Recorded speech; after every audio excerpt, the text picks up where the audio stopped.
नमस्कार। आज बात हम हमास, इजराइल और फिलिस्तीन की कर लेते हैं। आप सब लोगों को मालूम है और आप सब लोग लगातार पिछले 5-6 दिनों से इस खबर से वाकिफ होंगे कि वहां क्या हो रहा है। हमास के आतंकवादियों ने इजराइल पर हमला किया और उसके बाद इजराइल की जवाबी कार्रवाई में गाजा पट्टी की स्थिति बहुत नाजुक है। ये खबर है। देखिए, इस खबर पर और इस पूरे इतिहास पर अगर हम बात करना शुरू करें तो घंटों बात कर सकते हैं और ऐसे वीडियो पता नहीं कितने बनाने पड़े, तब भी शायद पूरी बात समा नहीं पाए। इसलिए मैं उन सब चीज़ों में नहीं जाऊंगा, क्योंकि अगर आप गूगल करेंगे तो बहुत सारी जानकारियां इजराइल के बारे में, फिलिस्तीन के बारे में, गाजा पट्टी के बारे में और हमास के बारे में आपको मिलेगी।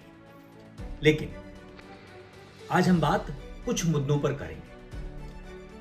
मुख्यतः 4 बिंदुओं पर मैं आपको समझाने की कोशिश करूंगा ये पूरा मामला कैसे देखा जाना चाहिए। लेकिन उससे पहले मैं कुछ बातें आपको शेयर कर दूं। हो सकता है कि इस वीडियो को देखने के बाद आपको लगे कि कभी मैं इजराइल के पक्ष में हूं, कभी फिलिस्तीन के पक्ष में हूं। तो दरअसल मैं आतंकवाद के विरोध में हूं, मैं किसी पक्ष में नहीं हूं और मेरी बातचीत किसी के पक्ष में जाती हुई नहीं दिखनी चाहिए। जिस किस्म से आतंकवादी हमला हुआ है और उसके बाद जिस तरीके से बर्बर प्रतिक्रिया हो रही है, ये लाजमी था और ये होना था। हिंदुस्तान में क्या होता है, भारत में हम अक्सर देखते हैं कि जब भी कभी इस तरीके की अंतर्राष्ट्रीय खबरें आती हैं, अंतर्राष्ट्रीय घटना घटती है, तो इन दिनों देखा यह जा रहा है कि इन अंतर्राष्ट्रीय मामलों पर अपने ज्ञान देने वाले बहुत सारे ऐसे लोग, बहुत सारे स्वयंभू एक्सपर्ट्स आ जाते हैं जो अपनी बात रखते हैं और उनकी उन बातों को सोशल मीडिया पर प्रचारित किया जाता है। जिस पक्ष के फेवर में वो बातचीत होती है वो उसको ज़्यादा प्रचारित करता है और उसके बाद उसको सुनकर उससे आम लोग एक विचारधारा में घुसते हैं और एक धारणा बनाते हैं जो इतिहास के लिए और अंतर्राष्ट्रीय मामलों के लिए, दोनों के लिए ठीक नहीं है।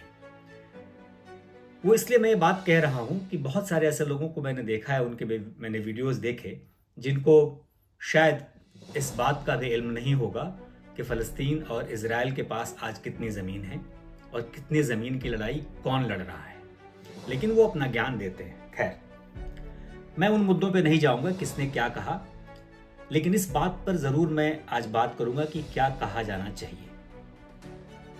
और बहुत सारे कुछ पुराने वीडियोस भी सामने आते हैं, पुराने अपने भारतीय नेताओं के, कि किसने फ़लस्तीन का पक्ष लिया था और कब लिया था और क्यों लिया था।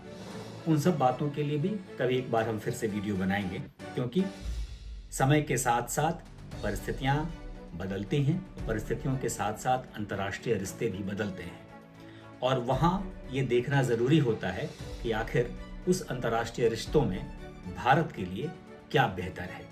कोई भी देश के सत्ता में बैठे लोग ये ज़रूर चाहते हैं कि उनके देश के लोगों का, उनके देश के नागरिकों का भला किस में है, उस पर काम होना चाहिए।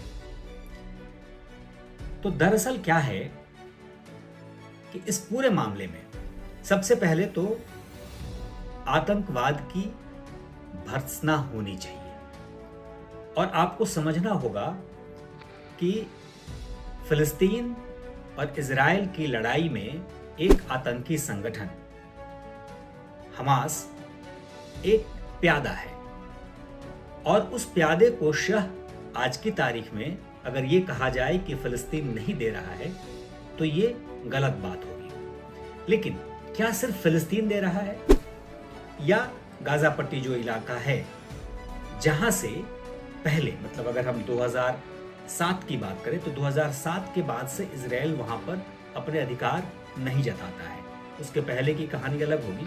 1948 में जब इजराइल बना, उसके बाद से लेकर के अभी तक 75 सालों में बहुत सारी चीज़ें हुई हैं।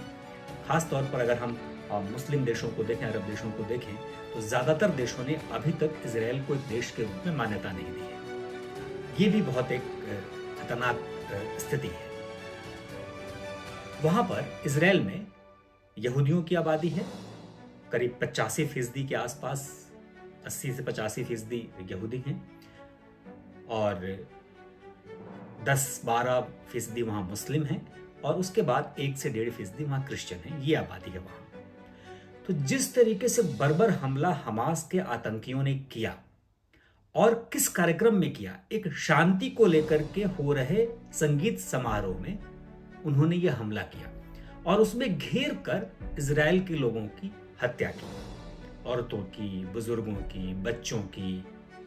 तो इस तरीके की बर्बर हत्या के बाद कोई देश अपने संप्रभुता की रक्षा के लिए आवाज नहीं उठाएगा, रिटेलिएट नहीं करेगा, ये सोचना तो मूर्खता होगी और ये हमास ने भी सोचा होगा। अब सवाल ये उठता है कि फिलिस्तीन पर इतने सालों से जो इजराइल करता रहा है वो किस तरीके से देखा जाना चाहिए। तो यहां पर एक विक्टिम है और दूसरा विक्टिम का विक्टिम है। इस राजनीति को थोड़ा समझने की जरूरत है और उसके साथ साथ ये भी समझने की जरूरत है कि हिंदुस्तान में क्या हो रहा है और हिंदुस्तान का रुख क्या होना चाहिए। स्पष्ट तौर पर मैं कहूंगा, किसी भी सरकार का जो स्टैंड होता है उस देश के नागरिक का स्टैंड अंतर्राष्ट्रीय मामलों में बिल्कुल वही होना चाहिए। इसमें कहीं कोई कंफ्यूजन नहीं होना चाहिए, क्योंकि सरकार अगर किसी भी दूसरे देश के साथ जिस तरीके का संबंध रखना चाहती है उसमें अपने देश के नागरिकों का हित समाहित होता है। तो अगर कोई सरकार कोई स्टैंड ले रही है, अब देखिए जैसे ही हमास का हमला हुआ, हमास एक आतंकी संगठन है, सारी दुनिया इसको जानती है, फिलिस्तीन के लोग भी उसको कहते हैं कि मिलिटेंट ऑर्गेनाइजेशन है। फिलिस्तीन के जो ब्यूरोक्रेट्स हैं या फिलिस्तीन के जो डिप्लोमेट्स हैं, जो यहाँ लंदन में जो बैठे हुए डिप्लोमेट्स हैं, वो भी ये कह रहे हैं कि वो मिलिटेंट ऑर्गेनाइजेशन है, लेकिन उसकी भर्त्सना नहीं कर रहे। ये ठीक वैसा ही है जैसे भारत में कश्मीर में पाकिस्तान से प्रभाव में आकर या पाकिस्तान के प्रायोजन में आकर उनके प्रायोजित जो आतंकी हमले होते हैं या जो आतंकवाद कश्मीर में है, ये ठीक उसी तरीके का है कि फिलिस्तीन के आयोजन में उसके प्रायोजित हमास के लोग हैं, लेकिन सिर्फ फिलिस्तीन के लोग नहीं हैं। बहुत सारी ऐसी चीजें सामने आई हैं जिससे आपको बहुत आश्चर्य होगा। इसमें ईरान भी शामिल है, इसमें लेबनान भी शामिल है। तो सवाल उठता है कि क्या जब हमास ने यह हमला इजराइल पर किया तो अब ऐसी परिस्थिति बनेगी क्या कि पूरा मुस्लिम समाज फिलिस्तीन के पक्ष में खड़ा होकर इजराइल के विरोध में दिखेगा? हालांकि ऐसा होता हुआ नहीं दिखता, क्योंकि परिस्थितियां अंतर्राष्ट्रीय स्तर पर दूसरी तरफ जा रही हैं। मैं भारत की तरफ मुड़ूंगा और भारत की प्रमुख विपक्षी पार्टी कांग्रेस की बात करना यहां बहुत जरूरी है, क्योंकि मुझे बड़ा आश्चर्य हुआ कांग्रेस के स्टैंड को लेकर के। कांग्रेस ने एक अपनी मीटिंग की और CWC की मीटिंग के बाद एक उनका प्रेस रिलीज जारी हुआ और वो बाद में वहाँ के अखबारों में छपा और उसकी चीज़ें हमने यहाँ देखी इंग्लैंड में बैठ करके। तो हमें बड़ा आश्चर्य हुआ कि इस पूरे अंतर्राष्ट्रीय मामले पर किस किस्म से कोई एक पार्टी जो 50 साल से ज्यादा हिंदुस्तान में सत्ता में रही है खुलकर ऐसा स्टैंड लेगी कि जो आतंकियों की तरफ जाता हुआ दिखेगा। उसकी वजह क्या है? कांग्रेस के नेताओं से पूछिए, मेरी बहुत सारे हर पार्टियों के नेताओं से बात होती रहती है, इस मामले पर भी हमारी बात हुई। तो कांग्रेस के नेताओं में कई लोगों में इस बात को लेकर के तकलीफ है कि ये स्टैंड कांग्रेस का नहीं होना चाहिए था, लेकिन कांग्रेस के कुछ नेताओं का ये भी मानना है कि ये अपीजमेंट की जो पॉलिसी कांग्रेस की हमेशा से रही है, ये उसी कारण ऐसा है कि भारतीय मुसलमान इससे खुश हो जाए तो हम ये स्टैंड लेते हैं। मैं ये जानना चाहता हूं, जो भी आप लोग वीडियो देख रहे हैं, आप कांग्रेस से ये पूछिए कि अगर कांग्रेस सत्ता में होती तो क्या उसका स्टैंड ऐसा होता, फिलिस्तीन के पक्ष में दिखता, या वो इजराइल के साथ खड़े होते? सवाल ये नहीं है कि फिलिस्तीन के पक्ष में क्यों नहीं है, सवाल ये है कि चूंकि वो फिलिस्तीन प्रायोजित आतंकी संगठन है हमास, तो यहाँ पर हमास ने जिस युद्ध की शुरुआत की है उसमें हमास के साथ खड़ा होता हुआ नहीं दिखना चाहिए। और कहते हैं कि फिलिस्तीन के साथ खड़े हैं, आप खड़े होइए, सॉलिडेरिटी के साथ खड़े होइए। भाई जहां दबाया जा रहा है वहां बातचीत तो शांति से ही होनी चाहिए और हल शांति से ही निकलेगा। इसीलिए मैं बार बार कहता हूं कि दुनिया में जब तक हिंसा होती रहेगी तब तक दुनिया में गांधी प्रासंगिक रहेंगे, क्योंकि परिस्थितियों का परिणाम और रिजल्ट आने वाले समय में भी गांधी के रास्ते से ही निकलेंगे। युद्ध के रास्ते से कुछ नहीं निकलने वाला। तो ऐसी परिस्थिति में फिलिस्तीन के साथ खड़े होइए, उनके साथ बातचीत करिए, उनके साथ देखिए कि उनके साथ जो बुरा व्यवहार हुआ है या उनके साथ जो ज्यादतियां हुई हैं उसमें कहां हम साथ खड़े हो सकते हैं। लेकिन बजाय इसके कि आप किसी आतंकी संगठन के साथ खड़े होते हुए दिखे, आपको देश के साथ खड़ा होना चाहिए। और उसके बाद दूसरा बिंदु, अब आप आइए देश के ही हिस्से में, देश के सबसे प्रतिष्ठित संस्थानों में से एक अलीगढ़ मुस्लिम विश्वविद्यालय, वहां क्या हो रहा है? वहां नारे लग रहे हैं, तेरा मेरा रिश्ता क्या। अब बताइए कि ये आप हिंदुस्तान के मुसलमानों का, सच पूछिए तो हिंदुस्तान के मुसलमानों का फिलिस्तीन के मुसलमानों से क्या रिश्ता हो सकता है, और होना भी चाहिए क्या? सिर्फ इसलिए कि वो मुस्लिम हैं तो आप पूरी दुनिया में सिर्फ इस्लाम को बढ़ावा देने की वजह से आप पूरी दुनिया में सारे मुसलमान एक साथ होता हुआ दिखेंगे। और इसलिए जिन मुसलमानों ने जिस तरीके से निर्दय तरीके से मासूमों की हत्या की, बलात्कार किया, औरतों के शवों के साथ नग्न परेड कराया, मतलब बहुत ऐसी विभत्स घटनाएं हुई हैं जो पिछले, हमको लगता है कि हिटलर ने जो किया था उसके बाद से इतनी विभत्स घटनाएं हम लोग कभी कभार ही, कभी सीरिया से खबरें आती हैं ISIS की, या फिर यह हमास की खबर आई। इतनी विभत्स घटनाओं के बाद आप कैसे किसी एक संगठन के पक्ष में खड़ा होता हुआ दिखेंगे? अच्छा, अब देखिए क्या हो रहा है। इस बात का विरोध, चूंकि आतंकी हमला है और किसी भी तरीके से इंसानियत पर हमला है, तो जिन जिन पत्रकारों ने, जो एक तरीके से सेकुलर कहे जाते हैं, हालांकि वो शुद्ध सेकुलर से, लेकिन उन्होंने जैसे ही इस आतंकी घटना का विरोध जताया अपने ट्वीट से, बहुत सारे ऐसे मुस्लिम संगठन और मुस्लिम सो कॉल्ड जो इन्फ्लुएंसर्स हैं सोशल मीडिया के, उन्होंने उनको साफ तौर पे कह दिया कि ये मुस्लिमों के पैसे पर पलने वाले लोग थे और इन्होंने मुस्लिमों के खिलाफ आवाज उठाई। किस किस्म की बात कर रहे हैं आप? आतंक में भी आप मुसलमान और ज्यूइश और ईसाई और हिंदू जोड़कर ला रहे हैं। सवाल ये उठता है कि आज की तारीख में इस पूरी घटना का विरोध होना चाहिए कि नहीं। और ये हमास की जो परिस्थिति है, हमास ने अनजाने में नहीं किया है, हमास ने जानबूझकर फिलिस्तीन के लोगों के साथ बर्बरता होगी ये जानते हुए ये कृत्य किया है।